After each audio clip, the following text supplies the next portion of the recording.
Welcome everyone to AJ Media's District 1 City Council race debate. We are here with Councilman Victor Hernandez and challengers Lana Bear Moore and Frank Gutierrez.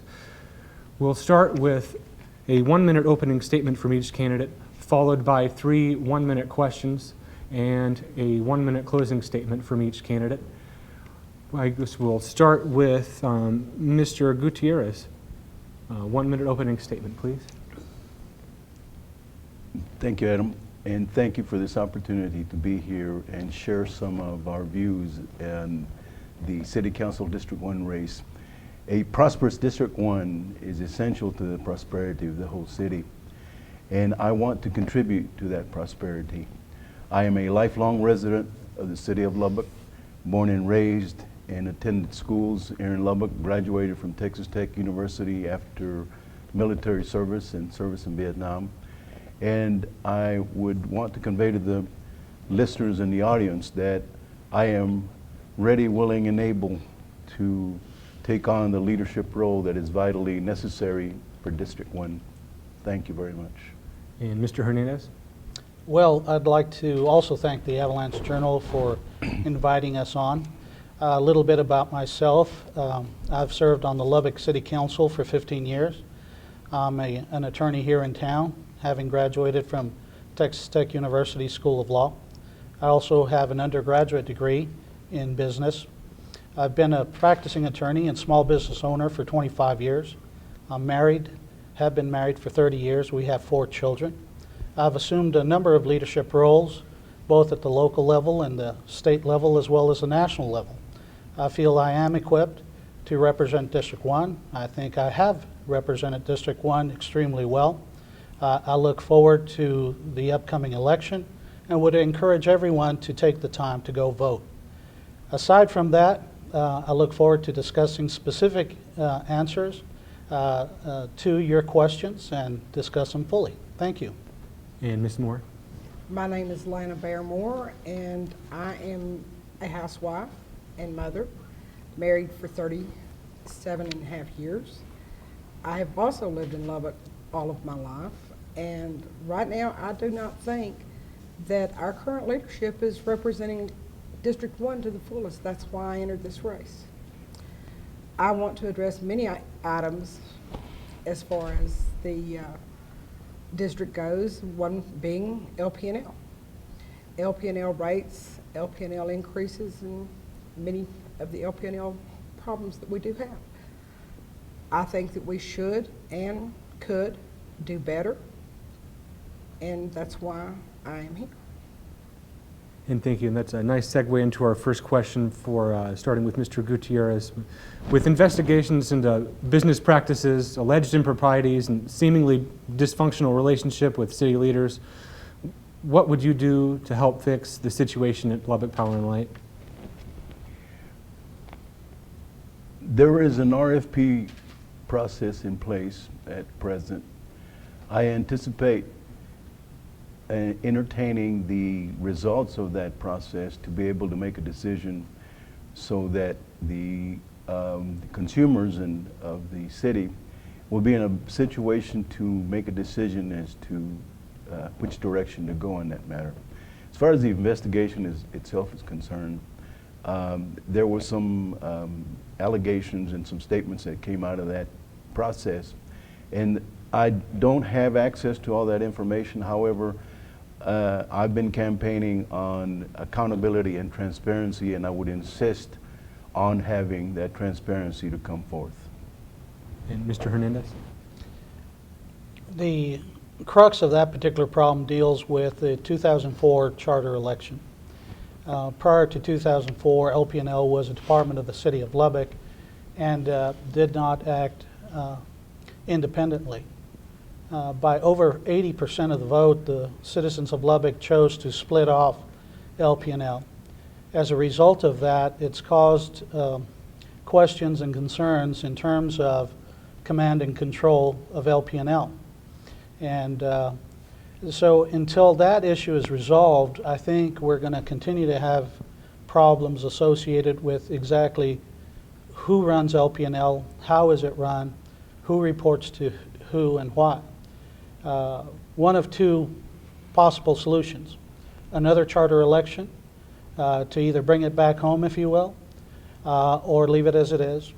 And secondly, the other solution is to just leave it alone and fix the problems that exist now. And Ms. Moore? Well, being that we are taxpayers and we own LPNL, I do believe that us as citizens have the right to tell our council people and our council persons how we want it taken care of. As it stands right now, it is not being done. It is not being addressed. They come ask for budgets. Budgets are stated. I think we can do a lot better. I think that we need to fix the existing problem, and I will agree with Mr. Hernandez. It may be time for a charter change, and I would be for that. And our second question will go first to Mr. Hernandez. What is the council's role in promoting development in the city, and what would you do to continue promoting development in District 1? Well, there's a couple of things that we currently do as a city. We fund LEDA, and of course their mission is to take charge of economic development initiatives. The second thing that we do is we fund North and East Lubbock CDC, and they are also in charge of community development for North and East Lubbock. The city indirectly also partners up in a variety of different ways to help economic development and spur growth in the city. Current example is the city partnering up with the folks who are trying to build the Performing Arts Center downtown. The city put forth not only the land, but approximately $300,000 to clear the land for that particular project. Now that project is $80 million. So that's a good example of where we can work hand in hand to further this city. And Ms. Moore? Growth will happen. And whether or not we fund special projects or whether we take care of what we've got, first of all, I believe that we must, and this should be a must, take care of what we already have. Let's take care of our infrastructure first. Let's look at the problems that we are dealing with. Let's look at the issues that we have before us and solve those before we create any more debt. And Mr. Gutierrez? It's my impression that the public does appreciate the being involved in the process. However, the role of government is limited to the traditional role of providing the tools and the infrastructure to be able to unfold economic development. But I think that it's more a matter of the private sector being more involved in economic development because they benefit immensely. At the same time, we have to have a limited role for local government to be in as far as that is concerned. That's why I support the private sector being more wholly involved in this process. I think we're better off that way. Okay, and our third question goes first to Ms. Moore. What are the top two issues facing the city, and how would you address them? The top two issues facing our city today is LPNL and our debt. For LPNL, there are solutions. I don't think that the current leadership is addressing them correctly. They do need to be different than what is being proposed. Selling LPNL is not an issue, by no means, and I don't know why anybody would think that we would want to sell LPNL. Number one, we would have no idea who would buy it. Then the citizens really would be at the hands of, or the mercy of whoever owns it. We, the people, own LPNL. As for our debt, like I said earlier, we don't need to incur new debt until we get the debt that we have in place taken down. And Mr. Gutierrez? I would agree with Lana that LPNL is an issue, and the reason I say that is because of the response we're getting from folks in their homes when we talk to them in our block walking. They are not only concerned about the rise in the cost of electricity, but they're also concerned about the expected increases.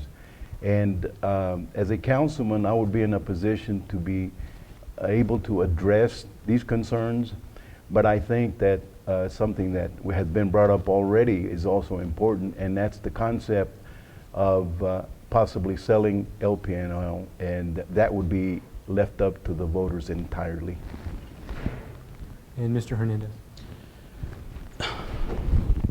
There are a couple of issues that I would mention at this time. The first is water. The city of Lubbock needs water before it needs anything else. And I will tell you, we need to talk about adding additional transport capability from our Roberts County water well fields as well as from Lake Allen Henry. We also need to push for conservation and reuse in a much greater way. Secondly, I would mention the debt. We need to do something concerning the debt. I'm proposing that we start putting a task force together to really talk about adequate levels of debt, as well as how to manage the debt and how to bring down the debt.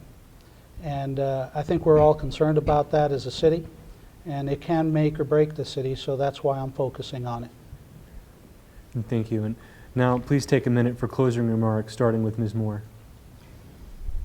I'm Lana Bear Moore, and I am running for City Council District 1. I think that I am very qualified as a citizen, not a professional, but I hear what the people in the streets tell me. I will be their candidate. And Mr. Gutierrez.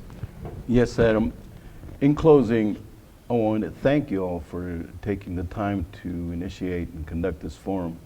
Also want to tell the viewers and whomever is interested in this forum, it's time for new leadership.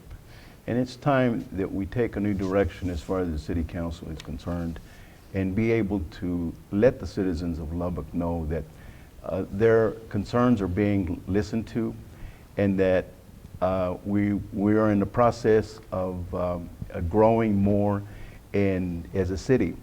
And I think it's necessary to be able to look further ahead into the future, not only on the LPNL issue and the water issue and the other issues that arise, but also to plan Lubbock for the future. And then I think that if we take the time to do that, we'll be in a much better situation. And Mr. Hernandez. Well, I too would like to thank the Avalanche-Journal for hosting us. I will tell you that I've been involved with this community not just in the background, but rather in the forefront for decades. And it's a result of that that I have honed my leadership skills to not be a yes man, but rather to be an advocate for a district that needs an advocate. The truth of the matter is, we can all sit back and pretend that there's no work to be done, or that it's more important to get along instead of fighting for the folks in District 1. I'm not a one-issue candidate. I've never have been. I've always tackled all the hard issues as they've come before the council. I think I have the expertise, I have the experience, I have the education, and I have the leadership training to continue to lead District 1. Thank you all very much for taking the time to come to our studio and go through this debate with us. Early voting begins April 28th for the May 10th municipal election. And remember, as you prepare for voting, you can learn more about the elections at LubbockOnline.com and through the Lubbock Avalanche-Journal. Thank you for taking the time to watch tonight. I'm Adam Young, and this is AJ Media.